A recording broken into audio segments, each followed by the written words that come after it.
पत्रकार बंधुगण, लगातार हमारे प्रभारी आदरणीय हरीश चौधरी जी का बुंदेलखंड का दौरा चल रहा है। इससे पहले प्रदेश के लगभग 20 जिलों में हम गए हैं। उद्देश्य है हमारे जो विपक्ष की भूमिका का दायित्व कांग्रेस पार्टी को मिला है, प्रदेश की जनता ने दिया है। साथ ही साथ संगठन को मजबूत कैसे करें, इसकी चर्चा करने के लिए कार्यकर्ताओं से संवाद की भावना विधानसभा वार कैसे बने। कल हम निवाड़ी थे, टीकमगढ़ थे, आज हम छतरपुर हैं। जिस तरीके का कार्यकर्ताओं का हौसला है, जिस तरीके का उनका जज्बा है, ये मैसेज देता है कि कांग्रेस पूरी ताकत से वापस जैसी थी वैसी खड़ी हो गई है।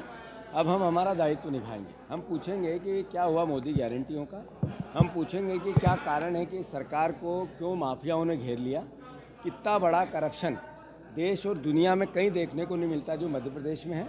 ऐसा एक विभाग नहीं बचा, ऐसा एक थाना नहीं बचा जहाँ बिना भ्रष्टाचार से कोई काम होता हो।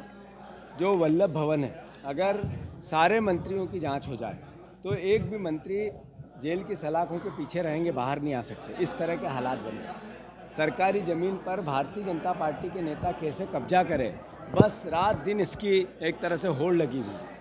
जैसा मैंने कहा, कांग्रेस को विपक्ष की भूमिका मिली, हम पूरी ताकत से निभाएंगे। अरे नरेंद्र मोदी जी ने कहा था हम दुनिया में भारत को विश्व गुरु बनाएंगे।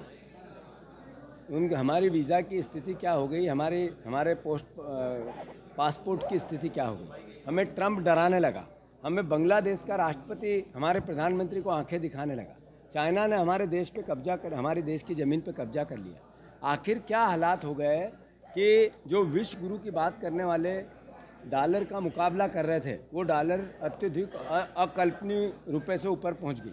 आखिर इसके लिए दोषी कौन है? अरे आपने कहा था देश हम ऐसा बनाएंगे जिसके आप आने वाली पीढ़ियों को एक तरह से संदेश देंगे। सबसे बड़ा बेरोजगार देश हमारा बन गया, किसानों का कर्जदार देश हमारा बन गया, सबसे ज़्यादा भ्रष्टाचार देश में होता है और ईडी और इस तरह की एजेंसियों का दुरुपयोग विपक्ष को डराने के लिए होता है। ईडी की स्थिति क्या है? सोनिया गांधी को सम्मन दिया, सोनिया गांधी पर चार्जशीट की। हालात ये है कि 36 विपक्ष के नेताओं पर आपने ईडी से कार्रवाई कराई, 30 बीजेपी में वापस चले गए, धो दिए उनको। आपने 5000 ईडी के केस लगाए, उस 5000 ईडी के केस में 1000 लोगों ने भारतीय जनता पार्टी को चुनावी बॉन्ड में चंदा दे दिया। आपने 5000 केस में 0% रिजल्ट आज तक किसी को दोषी नहीं ठहराया। आखिर किस तरह का देश बनाना चाहते हैं? ये अलोकतांत्रिक नहीं है तो क्या है? ये अघोषित इमरजेंसी नहीं है तो क्या है? तो मैं मानता हूँ कांग्रेस वो पार्टी है जिसने देश के संविधान का निर्माण किया। हमारे ही महापुरुषों ने देश को आज़ाद कराया, हमारे ही महापुरुषों ने देश का संविधान लागू किया। हमारी ड्यूटी है आज की पीढ़ी की कि हम संविधान की रक्षा करें। और मैं मानता हूँ ये देश सभी का है, ये देश से प्यार मोहब्बत और प्रेम का है। भगवान राम की जो सीख है, जिसमें सिर्फ मानवीय अवधारणाओं की हमें सीख दी जाती है।